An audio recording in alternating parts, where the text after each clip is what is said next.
இன்னைக்கு நம்ம வந்து என்ன பார்க்க போறோம்னா carry possibility experiment. So carry possibility experiment எதுக்கு யூஸ் ஆகும்னா, நமக்கு கொடுக்கப்பட்ட காயில் மெட்டீரியல் எந்த ஒரு மெட்டீரியலா இருந்தாலும் இருக்கலாம். ஸோ அதோட ரெசிடென்ஸ் அண்ட் ஸ்பெசிபிக் ரெசிடென்ஸ் கண்டுபிடிக்கிறதுக்கு நமக்கு வந்து கேரி பாசிபிலிட்டி யூஸ் ஆகுது. அது வித்தவுட் மல்டிமீட்டர் யூசேஜே பண்ணாம நம்ம எப்படி கண்டுபிடிக்கலாம் அப்படின்றத நமக்கு வந்து கேரி பாசிபிலிட்டி வந்து யூஸ் ஆகுது. ஃபஸ்ட்டு நான் வந்து இந்த எக்ஸ்பெரிமெண்ட்டோட அப்பாரடஸ் வந்து என்னென்னலாம் தேவைப்படுதுன்னு ஃபஸ்ட்டு இந்த கேரி பாசிபிலிட்டியில் ஃபஸ்ட்டு வந்து இந்த ஸ்ட்ரிப் இருக்குது. இந்த ஸ்ட்ரிப்பாக வந்து மூவ் ஸ்ட்ரிப் தான், 2 சைடு இருக்கும். அடுத்து இந்த 2 எண்டில் வந்து நமக்கு வந்து 1 ohm ரெசிஸ்டன்ஸு, அடுத்து இந்த இதுலையும் 1 ohm ரெசிஸ்டன்ஸ். அடுத்து இந்த எண்டில் இதில் வந்து நம்ம பார்த்திங்கன்னா ஐஎஸ்எஸ் வந்து கால்வனோமீட்டர் ஜாக்கி, ஐஎஸ் வந்து கால்வனோமீட்டர் ஜாக்கி. அடுத்து power supply 1 ohm resistance, 2 power supply higher resistance galvanometer Jackie. So fix பண்ணியாச்சு. அடுத்து நம்ம என்ன பண்ணுவோம்னா, இந்த கேரி பாசிபிலிட்டியில் உள்ள இந்த கம்பி, இந்த வயரோட நம்ம ரெசிஸ்டன்ஸ் கண்டுபிடிக்கணும். ஸோ 1 மீட்டர் ரெசிஸ்டன்ஸ் கண்டுபிடிக்கணும். ஃபஸ்ட்டு வந்து அதுக்கு நம்ம என்ன பண்ணுவோம்னாக்க, இதுக்கு ரெஃப்ளெக்ஷன் காட்டுதா, நம்ம எல்லாத்தையும் அப்பரேட்டர்ஸ்லாம் செட் பண்ணிட்டு நமக்கு ரெஃப்ளெக்ஷன் காட்டணும். ஃபஸ்ட்டு 2 சைடும் கால்வனோமீட்டரில் வந்து right side and left side வந்து ரெஃப்ளெக்ஷன் காட்டணும். நமக்கு வந்து காட்டுது கால்வனோமீட்டரில் வந்து right side left side right side நமக்கு ரெஃப்ளெக்ஷன் காட்டு தான் ஃபஸ்ட் பார்க்கணும். ஸோ அப்போ நம்ம ரைட் சைடு காட்டுது, லெஃப்ட் சைடு ரைட் சைடு.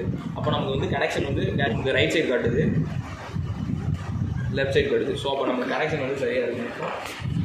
இப்போ நம்ம வந்து இந்த ரீடிங் 0.1 ரெசிஸ்டன்ஸ், 0.2 ரெசிஸ்டன்ஸ், 0.3 ரெசிஸ்டன்ஸ், இந்த ரெசிஸ்டன்ஸ் பாக்ஸில் ஃப்ராக்ஷனல் ரெசிஸ்டன்ஸ் பாக்ஸில் ஒரு நம்ம வந்து சேஞ்ச் பண்ணி ஃப்ராக்ஷனலாக ஒரு 10 ரீடிங் வரை இருக்குது. ஸோ நமக்கு வந்து 1 ohm ரெசிஸ்டன்ஸ் வரைக்கும் நம்ம சேஞ்ச் பண்ணி அதுக்கான லென்த்து L1 L2 லென்த் கண்டுபிடிச்சி அது மூலமா நம்ம அதோட ஸ்பெசிஃபிக் ரெசிஸ்டன்ஸ், இந்த கம்பியோட இந்த வயரோட ஸ்பெசிஃபிக் ரெசிஸ்டன்ஸ் கண்டுபிடிக்கணும். ஸோ அதுக்கப்புறம் என்ன பண்ணுவோம்னா, நமக்கு கொடுக்கப்பட்ட காயில் அன்னோன் ரெசிஸ்டன்ஸ், இதோட ரெசிஸ்டன்ஸை வந்து நம்ம கண்டுபிடிக்கணும். ஸோ இதை நம்ம டிட்டர்மின் பண்ணணும். இப்போ வந்து பார்த்தீங்கன்னா நான் கனெக்ட் பண்ணிக்கிறேன், அன்னோன் ரெசிஸ்டன்ஸ் கனெக்ட் பண்ணியாச்சு. ஸோ அதோட ரெசிஸ்டன்ஸ் வந்து கண்டுபிடிக்கிறது நம்ம லென்த்து L1 L2 கண்டுபிடிக்கணும். ஸோ நமக்கு 2 சைடு ரெஃப்ளெக்ஷன் காட்டுது. ஸோ நமக்கு ரீடிங் வந்து பார்த்தீங்கன்னா இதுக்கும் அதே மாதிரி தான். ஃப்ராக்ஷனல் ரெசிஸ்டன்ஸ் பாக்ஸில் வந்து 0.1 0.2 0.3.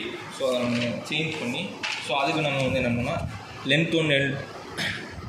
ஸோ ஃப்ராக்ஷனல் ரெசிஸ்டன்ஸில் வந்து நம்ம சேஞ்ச் பண்ணி அது மூலமாக நம்ம இதோட ஸ்பெசிஃபிக் ரெசிஸ்டன்ஸும் அடுத்த ஸ்பெசிஃபிக் ரெசிஸ்டன்ஸ் கண்டுபிடிக்கணும். ஸோ நமக்கு வந்து ரெஃப்ளெக்ஷன் காட்டுது 2 சைடுமே. அடுத்து நம்ம நவுன் ரெசிஸ்டன்ஸ் அன்னோன் ரெசிஸ்டன்ஸையும் நவுன் ரெசிஸ்டன்ஸையும் சேஞ்ச் பண்ணி இன்டர்சேஞ்ச் பண்ணி L1 ரைட் சைடு ஒன்று லெஃப்ட் சைடு.